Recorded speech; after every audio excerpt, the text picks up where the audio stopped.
ಮಾಡೋದು ಹೇಗೆ ಅಂತ ನೋಡೋಣ.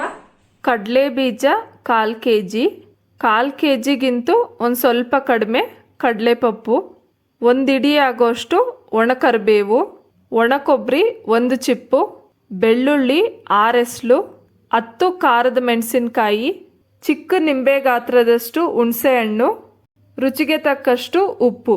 ಸ್ಟವ್ ಹಚ್ಚಿ ಬಾಣಲಿ ಇಟ್ಟು ಕಡಲೆ ಬೀಜ ಹಾಕ್ಕೊಂಡು ರೋಸ್ಟ್ ಮಾಡ್ಕೊಬೇಕು. ಹೈ ಫ್ಲೇಮ್ನಲ್ಲಿಟ್ಟು ರೋಸ್ಟ್ ಮಾಡಿದ್ರೆ ಕಡಲೆ ಬೀಜ ಒಟ್ಟು ಕಪ್ಪಗಾಗ್ಬಿಡುತ್ತೆ. ಆದರೆ ಒಳಗೆ ಮಾತ್ರ ಹಸಿ ಹಸಿಯಾಗೇ ಇರುತ್ತೆ. ಅದಕ್ಕೆ ನಿಧಾನ ಆದರೂ ಪರವಾಗಿಲ್ಲ, ಲೋ ಫ್ಲೇಮ್ ಅಥವಾ ಮೀಡಿಯಂ ಫ್ಲೇಮ್ನಲ್ಲಿ ಇಟ್ಕೊಂಡೇ ಉರಿಬೇಕು.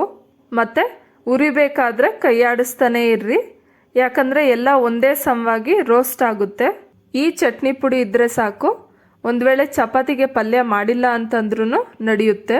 ಮೊಸರಿಗೆ ಚಟ್ನಿ ಪುಡಿ ಕಾಂಬಿನೇಷನ್ ತುಂಬಾ ಚೆನ್ನಾಗಿರುತ್ತೆ. ಬೇಕಿದ್ರೆ ಅನ್ನಕ್ಕೂ ಸಹ ಚಟ್ನಿ ಪುಡಿ ತುಪ್ಪ ಹಾಕ್ಕೊಂಡು ತಿನ್ಬೋದು. ನಾವು ಎಷ್ಟು ಚೆನ್ನಾಗಿ ಕಡಲೆ ಬೀಜನ ಹುರ್ಕೊತೀವೋ ಅಷ್ಟು ಚೆನ್ನಾಗಿ ಚಟ್ನಿ ಪುಡಿ ಟೇಸ್ಟ್ ಇರುತ್ತೆ. ಕಡಲೆ ಬೀಜನ ಕೆಂಪಗೆ ಹುರಿದಾದ್ಮೇಲೆ ಅದನ್ನು ಒಂದು ಬೌಲ್ಗೆ ಹಾಕ್ಕೊಂಡು ತಣ್ಣಗಾಗೋದಕ್ಕೆ ಬಿಡಿ.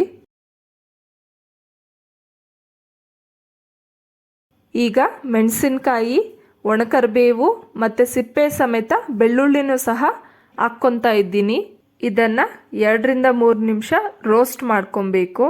ಮೆಣಸಿನಕಾಯಿ, ಕರಿಬೇವು, ಬೆಳ್ಳುಳ್ಳಿ ಹುರಿದಾದ್ಮೇಲೆ ಬೇರೆ ಬೌಲ್ಗೆ ತೆಗೆದಿಟ್ಕೊಂಡು ತಣ್ಣಗಾಗೋದಕ್ಕೆ ಬಿಡೋಣ. ಆಮೇಲೆ ಬಾಣಲಿಗೆ ಕಡಲೆಪಪ್ಪು ಹಾಕ್ಕೊಂಡು ಇದನ್ನು ಒಂದು 2ರಿಂದ 3 ನಿಮಿಷ ಬಿಸಿ ಮಾಡಿಕೊಂಡ್ರೆ ಸಾಕು, ರೋಸ್ಟ್ ಮಾಡೋದೇನು ಬೇಡ. ಕಡಲೆಪಪ್ಪು ಹುರಿದಾದ್ಮೇಲೆ ಬೇರೆ ಬೌಲ್ಗೆ ತೆಗೆದಿಟ್ಕೊಂಡು ತಣ್ಣಗಾಗೋದಕ್ಕೆ ಬಿಡಿ. ಈಗ ಸ್ಟವ್ ಆಫ್ ಮಾಡಿ ಅದೇ ಬಾಣಲಿಗೆ ತುರಿದಿಟ್ಕೊಂಡಿರೋ ಒಣಕೊಬ್ಬರಿ ಮತ್ತು ಹುಣಸೆ ಹಣ್ಣು ಹಾಕಿ ಬಿಟ್ಬಿಡಬೇಕು. ಬಾಣಲಿ ಬಿಸಿಗೇನೆ ಅದು ಬಿಸಿ ಆದರೆ ಸಾಕು. ನೀವು ಈ ರೀತಿ 15 ದಿವಸ ಅಥವಾ ತಿಂಗಳಿಗೊಂದ್ಸರಿ ಮಾಡಿಕೊಂಡ್ರೆ ವರ್ಕಿಂಗ್ ವುಮೆನ್ಸ್ಗೆ ತುಂಬಾ ಈಸಿ ಆಗುತ್ತೆ. ಒಂದು ವೇಳೆ ಮಕ್ಕಳು ಚಟ್ನಿ ಪುಡಿನ ಇಷ್ಟಪಡೋದಾದರೆ ಒಂದು ಸ್ವಲ್ಪ ಖಾರ ಕಡಿಮೆ ಹಾಕ್ಕೊಳ್ಳಿ. ಎಲ್ಲ ಇಂಗ್ರೀಡಿಯೆಂಟ್ಸು ತಣ್ಣಗಾದ್ಮೇಲೆ ಫಸ್ಟ್ ನಾವು ಮಿಕ್ಸಿ ಜಾರ್ಗೆ ಕರಿಬೇವು, ಬೆಳ್ಳುಳ್ಳಿ, ಹಸಿಮೆಣಸಿನ್ಕಾಯಿ ಮತ್ತು ಒಣಕೊಬ್ಬರಿ, ಹುಣಸೆಹಣ್ಣು ಎಲ್ಲ ಹಾಕಿ ಪೌಡ್ರ್ ಮಾಡಿಟ್ಕೊಳ್ಳೋಣ.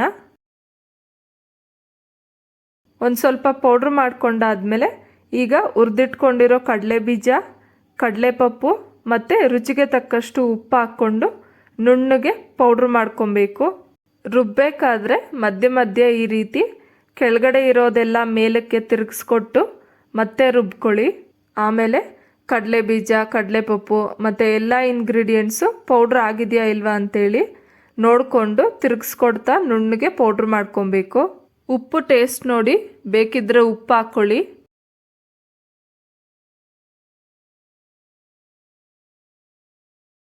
ನೋಡಿ, ಈ ರೀತಿ ಪೌಡ್ರ್ ಮಾಡಿಕೊಂಡು ಒಂದು ಬೌಲ್ಗೆ ಹಾಕಿ ತಣ್ಣಗಾದ್ಮೇಲೆ ಏರ್ ಕಂಟೈನರ್ ಬಾಕ್ಸ್ನಲ್ಲಿ ಸ್ಟೋರ್ ಮಾಡ್ಕೊಬೋದು.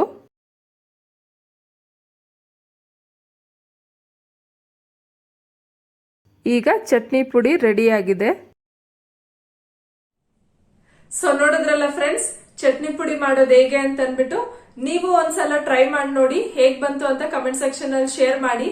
ಮತ್ತೆ ಈ ವಿಡಿಯೋ ನಿಮ್ಗೆ ಇಷ್ಟ ಆದ್ರೆ ಲೈಕ್ ಮಾಡಿ, ಶೇರ್ ಮಾಡಿ. ಪ್ಲೀಸ್ ನನ್ನ ಚಾನೆಲ್ಗೆ ಸಬ್ಸ್ಕ್ರೈಬ್ ಮಾಡಿ. ಮತ್ತೆ ನಾನು ಇನ್ನೊಂದು ರೆಸಿಪಿ ಜೊತೆ ನಿಮ್ ಮುಂದೆ ಸಿಗ್ತೀನಿ. ಅಂಟಿಲ್ ದೆನ್ ಬಾಯ್.